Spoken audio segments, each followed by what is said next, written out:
પ્રધાનમંત્રી નરેન્દ્ર મોદીએ સૌથી મહત્વની ગણાતી એવી national automobile scrapping policy Gandhinagar Mahatma Mandir ખાતેથી લોન્ચ કરી હતી. 75મા સ્વાતંત્ર્ય દિવસ પૂર્વે દેશને આ સૌથી મોટી ભેટ મળી છે, જેના કારણે દેશમાં રોજગારીની વધુ તકો સર્જાશે અને સાથે સાથે આત્મનિર્ભર ભારત મિશનના લક્ષ્યાંકોને સિદ્ધ કરવામાં મદદ મળશે. માર્ગ અને પરિવહન મંત્રી નીતિન ગડકરી પણ આ પ્રસંગે વિશેષ ઉપસ્થિત રહ્યા હતા.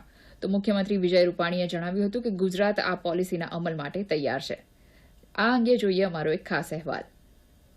દેશમાં સૌથી મહત્વની ગણાતી એવી national automobile scrapping policy Gandhinagar Mahatma Mandir ખાતે લોન્ચ કરવામાં આવી હતી. આ પોલિસી લોન્ચ પ્રસંગે પ્રધાનમંત્રીએ જણાવ્યું કે 75મા સ્વાતંત્ર્ય દિન પૂર્વે આ કાર્યક્રમ આત્મનિર્ભર ભારત મિશનના લક્ષ્યાંકોને સિદ્ધ કરવાની દિશામાં મહત્વપૂર્ણ પગલું રહેશે. તો નવી પોલિસી બાબતે પ્રધાનમંત્રીએ કહ્યું કે આ પોલિસી ऑटोमोबाइल અને મોબિલિટીની નવી ઓળખ આપશે. ये पॉलिसी नए भारत की मोबिलिटी को, ऑटो सेक्टर को नई पहचान देने वाली है.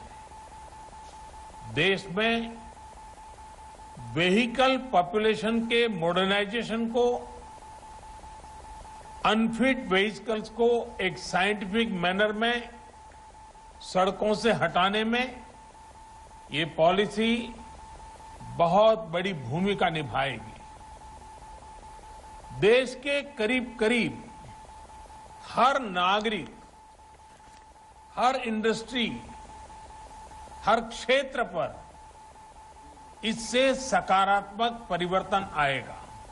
नई scrapping policy waste to wealth, कचरे से कंचन के अभियान की सर्कुलर इकोनॉमी की एक अहम कड़ी है.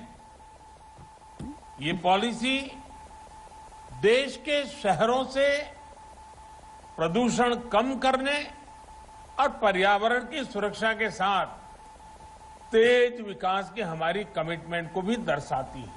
માર્ગ અને પરિવહન મંત્રી નીતિન ગડકરી પણ આ પ્રસંગે વિશેષ ઉપસ્થિત રહ્યા હતા. તેમણે નવી સ્ક્રેપ પોલિસીને આવકારવાની સાથે કહ્યું હતું કે ગુજરાતમાં આ પોલિસીને કારણે વિકાસની પ્રબળ શક્યતાઓ છે, જેમાં કંડલા અને અલંગને વિશેષ ફાયદાઓ થશે.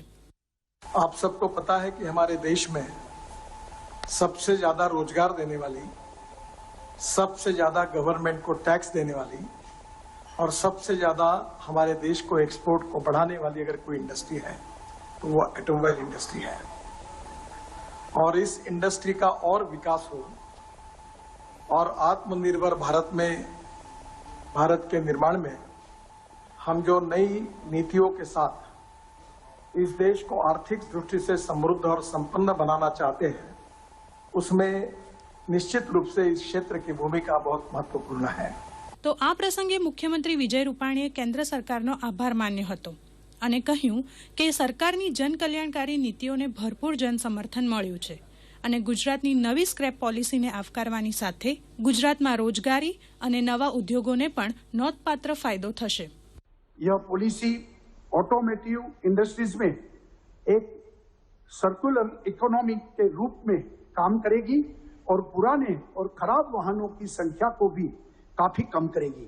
साथ ही ये पॉलिसी भारत के क्लाइमेट कमिटमेंट को भी पूरा करने के लिए वायु प्रदूषण को कम करने में महत्वपूर्ण भूमिका निभाएगी. નવી નેશનલ ઓટોમોબાઈલ સ્ક્રેપિંગ પોલિસી દેશના વિકાસમાં એક મહત્વનું સીમાચિહ્ન સાબિત થશે.